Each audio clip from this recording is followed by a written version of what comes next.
I'm Sarah Forgani with KENS 5 News Now. A horrific scene on the roadway overnight that ended with a 25-year-old killed. The young man and a woman driving on AT&T Center Parkway late last night lost control of their car and crashed into a utility pole. The impact was pretty severe. Video shows a mangled car. Police say that man died and the woman was taken to the hospital. They say high speed and slick roads may be to blame. Wet roads could have also caused this mess at a pawn shop overnight when a driver slammed into the business. Police responded to the Action Pawn on Parent Vital just before midnight for a car in a building. They found a truck, but not the driver. Only minimal damage to the front wall and no one was hurt. A disturbing sex assault case involving a 13-year-old girl. This is 34-year-old Lucando Watson as Bexar County deputies arrested him Thursday night.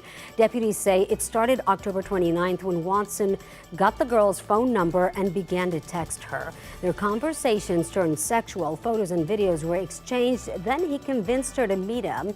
Documents state Watson picked up the girl and drove her to a nearby church where he sexually assaulted her, then drove her to a McDonald's where deputies say he assaulted her again in the parking lot. The sheriff says the suspect was arrested at his home after the 13-year-old told a school nurse about him. And the fact that he did it so comfortably, so easily, and without seeming to stress about it very much, I just have to think that there's a distinct possibility that there could be other victims out there. Sheriff Salazar fears there could be more victims. If you have any info, call 210-335-6000. A San Antonio doctor is suspended after the Texas Medical Board determined he posed a threat to public welfare. 46-year-old Anthony Martinez was arrested during a sting operation by SAPD back in October. Police say he was communicating online with someone he believed to be a child. When he showed up near a school to have sex, police were waiting for him. Martinez was a regional vice president with U.S. Acute Care Solutions. A letter sent to the Texas Attorney General's office containing a white powdery substance prompts an evacuation of that office. 3 employees in close contact with the letter were decontaminated and later taken to a hospital out of caution for a health screening. DPS says the substance was tested, but so far negative results. The FBI is investigating. At the same time, more than a dozen letters possibly containing trace amounts of fentanyl were addressed to election offices across the country. Federal officials say the letters may have been mailed from the Pacific Northwest to 5 different states.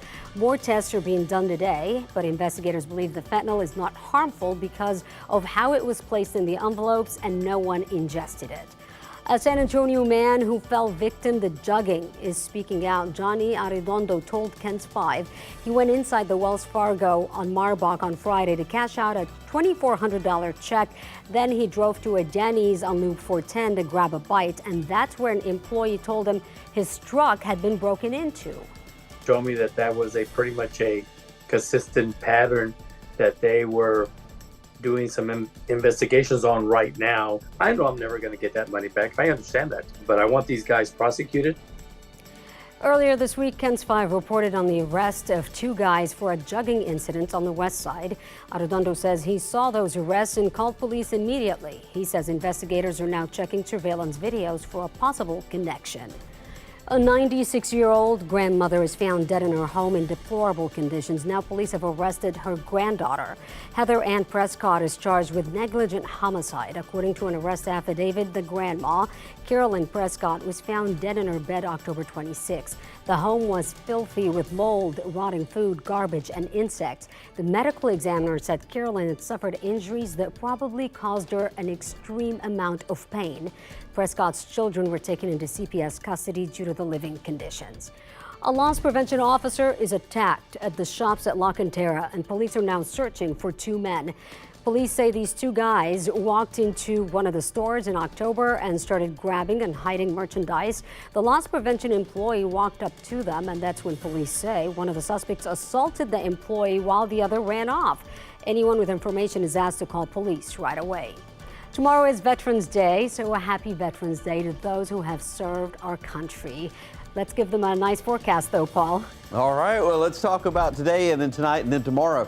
All right, for today, high at about 59, northerly winds, about a 40% chance of seeing some showers, so a real cool day. If you're going out this evening, make sure to have that jacket. It is going to be cool, and really through the entire weekend, temperatures in the 50s with a chance for some showers. That's KENS 5 News Now. I'm Sarah Forgani.